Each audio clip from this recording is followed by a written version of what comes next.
Hey folks, it's Patriot Nurse. Thank you for joining me. We need to have some straight talk about the state of our nation and the federal government and the fact that there is no one coming to save us. It's up to us. Please share this video. Before we even get started, I have to tell this to you. Please share this video because if you don't, it will not get out. There are very important things I need to cover with you. So please, I appreciate your attention. Please stay with me through the whole thing. This federal government is so rogue, so vile, so inept, thoroughly wicked. Any participation in any reinforcement of their power structure is only going to create massive chaos worldwide and ultimately lead to the destruction of our rights here at home further than what they've already been subjected to. Friends, I keep hearing this nonsense that has been peddled for the past nigh on 6 years. Just wait and trust the plan. It's 40 chest. Messiah figure A will be reinstated in office. Stuff from behind the scenes will happen, and you don't have to do anything other than sit on your butt and watch it happen on TV. It's a lie. It's a psyop.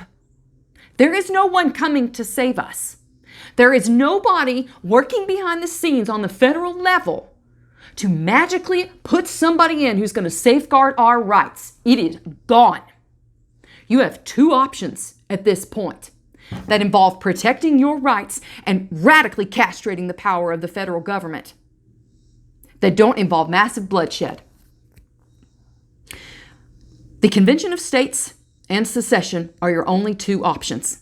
You're not going to retake the feds. You need to put that right out of your mind. It's not going to happen. No marches on D.C. are going to fix this. There's no patriots working behind the scene that are going to massively take over the federal government and install back into power people who need to be there. That's a delusion. It's not going to happen. Our founding fathers knew this day was going to come. The Anti-Federalists in particular, who are they? Thomas Jefferson, Patrick Henry, Richard Henry Lee. These men, among others, recognized that this day would come. The day in which the federal government and all of its war escapades would have extended the powers of empire so broadly that the tax burden and the overall experience of the American individual would be greatly diminished in order to further their warmongering and their empires. For 20 years, this nation has been at war. My generation, our entire adult lives, has been at war. For what? For what? This federal government that can't get its act together, that has abandoned Americans overseas, and yet somehow thinks that it's within their purview to completely drop down the security of our southern border and allow us to be invaded softly by hundreds of thousands of foreign nationals. This same federal government that over this past weekend de facto has moved to limit the domestic ammunition supply and drop it by approximately 40 to 45% with the Russian ammunition ban via embargo. This same federal government that views the purview of the Department of Justice most applicable to hunting down people with forged V papers and V cards. That's where the priority is. The destruction of the rights of the American people locally, facilitation of invasion on our southern border, and overexpansion of our war machine for the purposes of empire and profiteering off of the military-industrial complex. That's who you're dealing with. You're not going to fix them. You're not going to gut them of their powers by playing in their system. And our founding fathers knew this was going to come. They knew it. They gave to us two options, secession and Convention of States. And when you hear people poo-pooing the Convention of States, first let me explain what a Convention of States is. This is a limited framework where state legislatures, not the ones that send people to D.C., your state legislatures and your state representatives, the ones who live next to you, your neighbors that you could walk to. The state legislatures move to gather together under Article 5 of the Constitution and radically castrate federal powers back to the 10th Amendment where it belongs. And I'm sure right about now is when people say, oh, it's going to be a runaway convention. Oh, there's going to be power that gets in there from the outside. As if. There's not a no opportunity cost to inaction, friends. That is also a delusion. There is most definitely an opportunity cost to sitting and doing things the exact same way they've been done. It's further enslavement. It's a coward's answer for someone to say, oh, we're just going to sit here on our hands and complain and do nothing. Do nothing to extricate themselves from the situation which they and their families before them dug us into. The generations before, and not everybody, the en masse experience of the past 2 generations has been, just be calm, don't overreact, have something to drink, sit back, watch Wheel of Fortune, or binge watch Netflix. It'll all be better tomorrow. Bull. Look at where we're at. 20 years of my generation going and fighting and dying and coming back maimed. For what?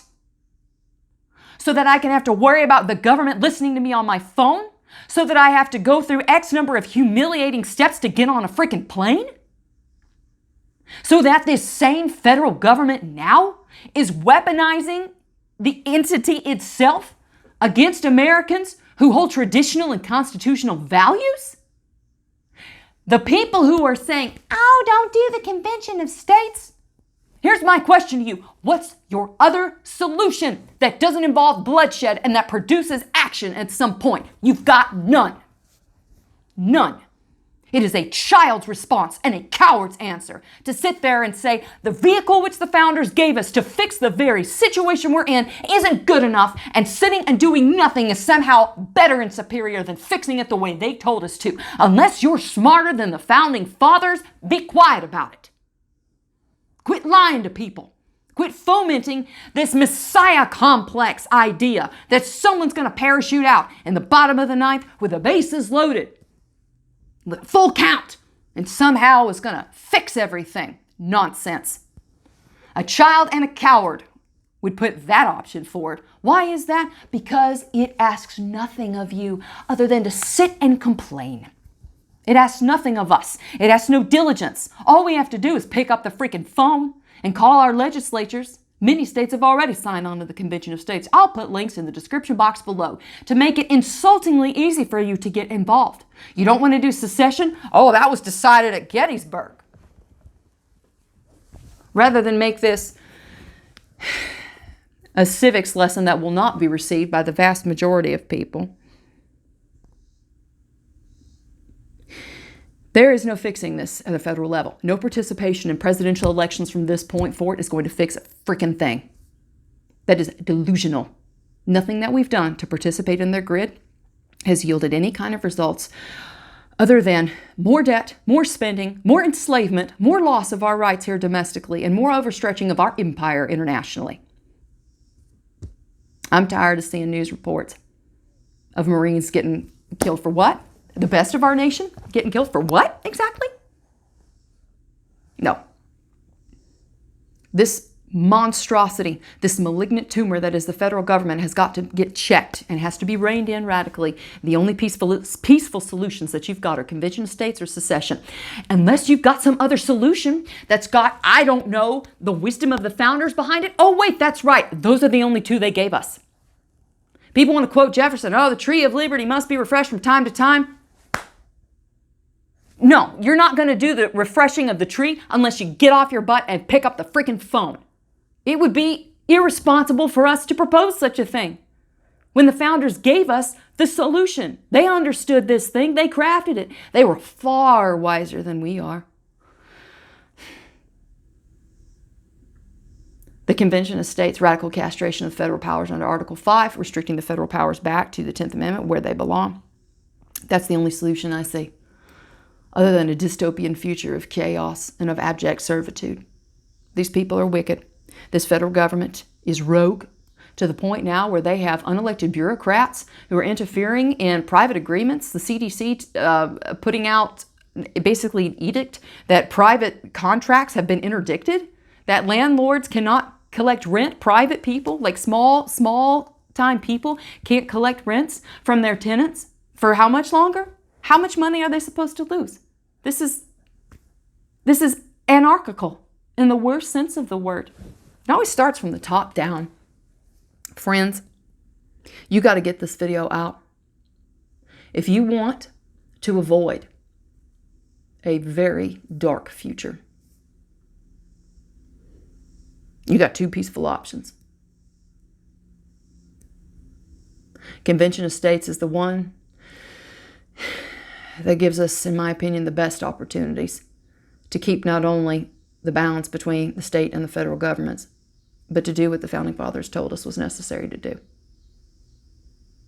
You do realize, right, like there is, I say this again, there is a cost to inaction. You're not going to gain anything by sitting on your hands and hoping that just another round, just another failed round of elections, fake elections that are going to be stolen anyway.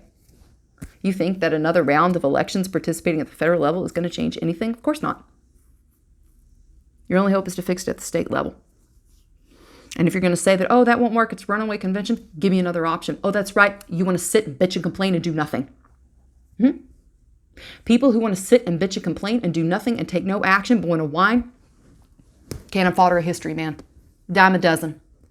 Dime a dozen.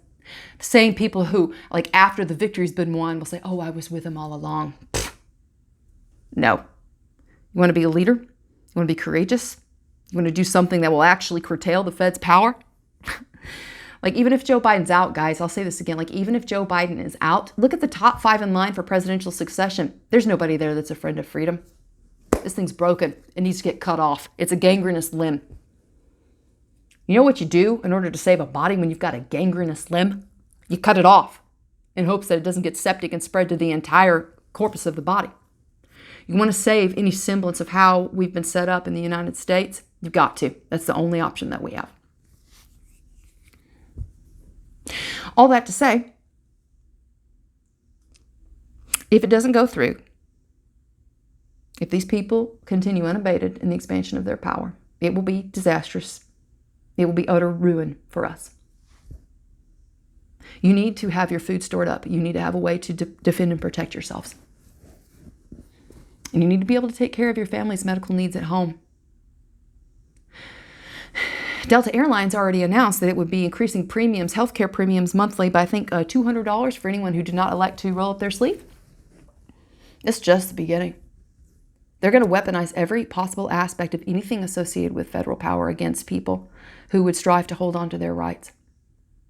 Rather than sitting and doing nothing, you have an action plan. Convention of States on a governmental level and on a civics participation level and on a personal and individual level and on a responsibility level. Storing up your food. Having cultivation as a capability, if at all possible. Self-defense. Carry your weapon with you everywhere you go. Take care of your family's medical needs at home. If you want to train with me, I got links in the description box below. I offer an online class. I also teach classes in person in my live training events. Friends, the hour is very late. Walking with the Lord, listening to Him, that doesn't mean that we're lost in stoicism and apathy. We are human beings, and there is righteous indignation that is warranted at times like this. Don't let anybody tell you that you shouldn't be getting upset about this stuff. If you can't get upset about this in a righteous way, you don't feel anything, and you'll never be upset at anything that's wrong ever happening in front of you. People who tell you, oh, you should sit back and be chill, just relax and don't get upset about things. Oh, in your anger, do not sin. The pretext of that is that you can possibly be angry and not sin because God gave us anger. Anger is an emotion that came to us because God installed it into our software when He created mankind. Anger exists as a vehicle, as a fuel to charge us into action and to keep us going whenever there are things that are wrong happening in front of us. People who tell you to sit back and not get angry about things, those are cowards. Call them what they are. Cowards. They use it as an excuse for apathy. No. There are some things for which it is righteous to be angry about, and use that as a fuel to move forward into your civic responsibility and into your personal preparedness. Friends, please share this video. Please get this word out. I appreciate you very much. I hope it was helpful for you today. For now, it's Patriot Nurse signing off. I'll see y'all later. Bye.